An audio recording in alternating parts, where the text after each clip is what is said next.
He was football's artist, a man who painted with his feet, who gave France its greatest joy and its deepest heartbreak. But every genius has a final chapter, and his would end in the most unforgettable way. This is the last dance of Zinedine Zidane. Zidane's journey was always different. He didn't run like others. He glided. He didn't fight the ball. He caressed it.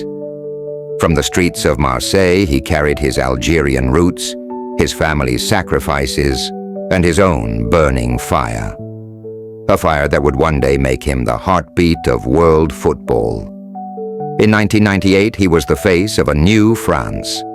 Against mighty Brazil in the World Cup final, Zidane rose above the chaos. 2 powerful headers, 2 goals, and suddenly, an entire nation was reborn in glory. France lifted its first ever World Cup, and Zidane became more than a player. He became a symbol, a son of immigrants who united a country divided by politics, culture, and fear. And yet, he was not finished. At Real Madrid, wearing the white shirt of the Galacticos, Zidane gave the world perhaps the most beautiful goal ever scored. It was 2002 Champions League final. A looping cross came from the left. Zidane waited, suspended in the air, eyes fixed on the ball.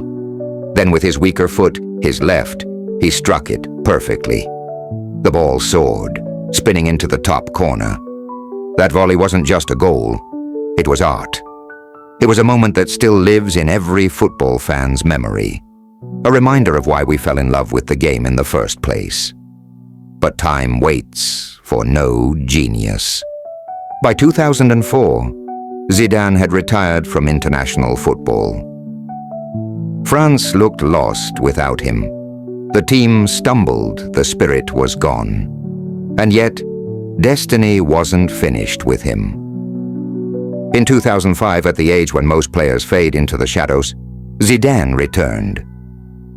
He came back not as a young prodigy, but as a leader, carrying the weight of a nation one more time.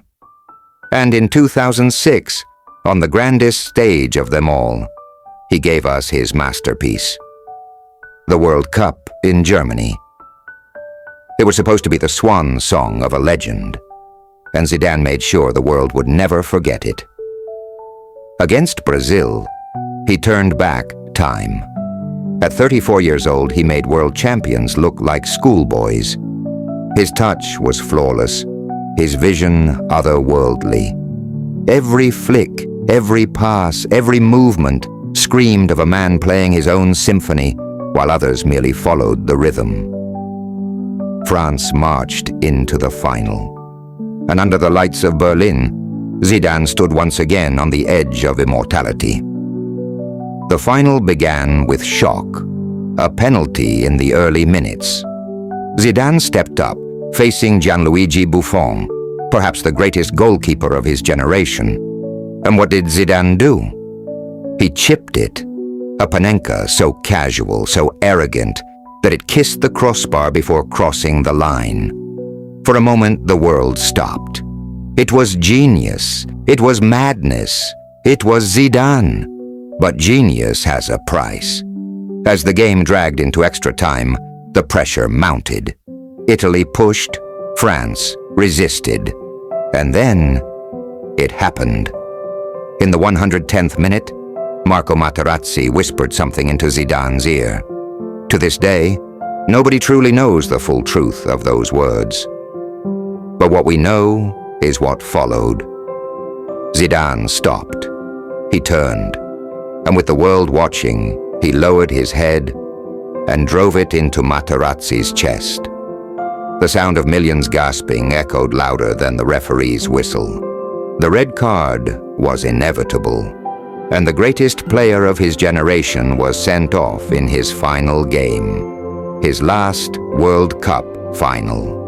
France fought on without their leader, but destiny had already chosen its side. On penalties, Italy triumphed. Cannavaro lifted the trophy.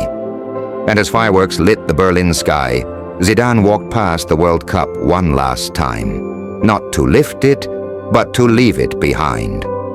That image, Zidane's lonely walk, his head bowed, his back turned to the golden prize, became one of football's most haunting pictures. The artist, the genius, the warrior, undone by a moment of uncontrollable rage. And yet, maybe that's exactly what made him immortal. Because Zidane was never just elegance.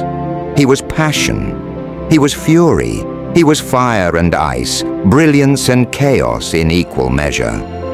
Some remember him for the headbutt. Others for the volley, the dribbles, the genius that made him untouchable. But the truth is, Zidane was both.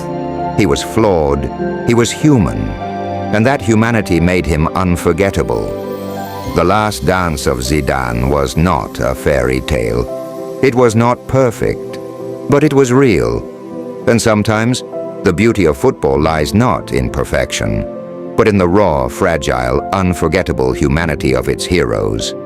And if you love stories like this, stories of genius, heartbreak, and the beautiful game, then you are in the right place. This is Goal and Glory. Subscribe and join us as we bring you the game's most powerful stories, one legend at a time.